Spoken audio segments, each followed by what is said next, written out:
In this week's Farm Week feature, every job matters, especially in rural communities. The smaller the town, the more each paycheck counts. Today, in the conclusion of our series, Back to the Farm, the fourth part, a year ago, one family moved away from the city hoping for a comfortable life in rural Kansas.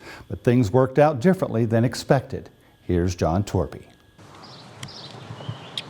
As the Embry-Minders family approaches the one-year anniversary of their move to Burton, Kansas, Joni Embry-Minders is just beginning to feel settled in as the farm family faces tumultuous times. Low commodity prices, trade wars, and torrential rain have plagued rural Kansas farmers for several months. A longer-term problem facing Embry-Minders' hometown of Burton, Kansas, and many other small towns and farms across the country, is a dwindling population. Let me ask my husband. Upon their return, the Embry-Minders family gained an up-close view of what population loss looked like in their community. I don't get welcome home or welcome to Kansas or anything like that. What I get is, we are so glad you're here. Metro population centers like Wichita witnessed growth of almost 15,000 residents between 2010 and 2018. In Harvey County, just outside of the Sunflower State's largest city, the population decreased almost 1.5%, losing nearly 500 people over the same time period. According to the U.S. Census Bureau, Burton, Kansas has lost 6% of its population since 2000. Population gains that rural areas do experience are often offset by an advancing mortality rate and general migration away from smaller communities. What's going to happen to all these farmsteads? Because people aren't moving out here. They're moving into town or leaving and not coming back. You know, what's going to happen to all this out here? The exodus of rural populations has hurt communities in many ways. With fewer people spending money in town, fewer tax dollars come into community coffers.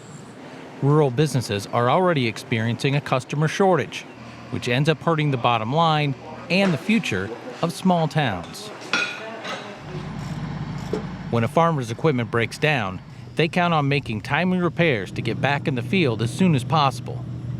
Near the town of Mount Hope, Kansas, Howard's Incorporated has been helping farmers get back to work quickly for almost a century.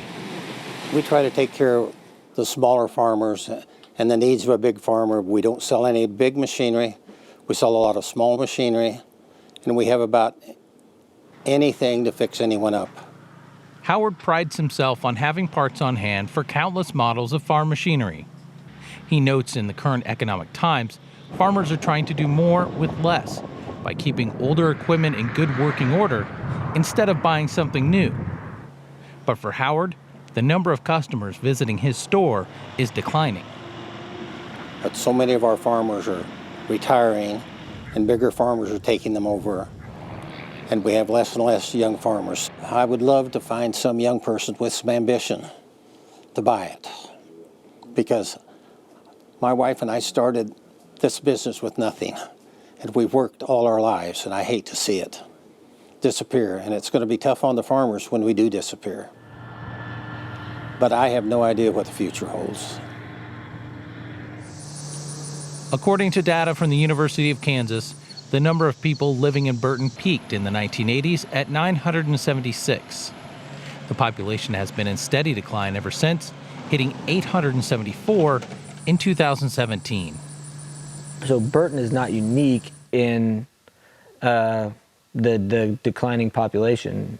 It's a statistic across the country, and so I don't see it different than a lot of other towns where you're trying to sustain businesses, trying to recruit businesses, trying to sustain housing and roads and infrastructure. You try to run that balance of what improvements can you make, what improvements should you make, and in what order should those take place, because your tax base is small. And shortly after being sworn in, Governor Laura Kelly, a Democrat, created the Office of Rural Prosperity.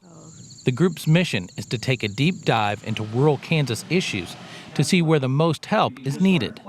We put this office together so that everything that we do, whether it's policy or budget, is filtered through the lens of our rural community. And we'll be focusing on all the issues. Hospital is one of them, but we'll also be looking at housing, education, telemedicine, and beyond. There was a glimmer of hope for rural population growth in 2017. According to USDA data, an improved labor market, higher incomes, and an improving real estate market helped numerous counties stop a 6-year decline in population. However, an increase in retirements and migration to metro areas led to population growth only breaking even.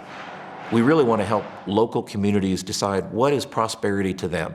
Some, it might be opening a community center or a place for coffee. Others, it might be moving them on to the next step. You know, they've had a multiple year task of putting in housing and tourism and agribusiness. And so we want to work with local communities. Lieutenant Governor Rogers will be leading a group from the Office of Rural Prosperity on a 12-city fact-finding journey across Kansas that begins in June and ends in late August. As for Joni and Zach, they have stopped working on the young farm and have taken off-farm jobs. The couple hopes to set themselves up to eventually own their own operation. Until then, they continue to have their sights set on a future in farming that includes a pathway for their children. And this, like Joni said before, it's really for the kids. So if that opportunity is what they want to be able to do, which Colby, that's his main focus. So if that's what they want to do, at least that opportunity is there for them when they get older.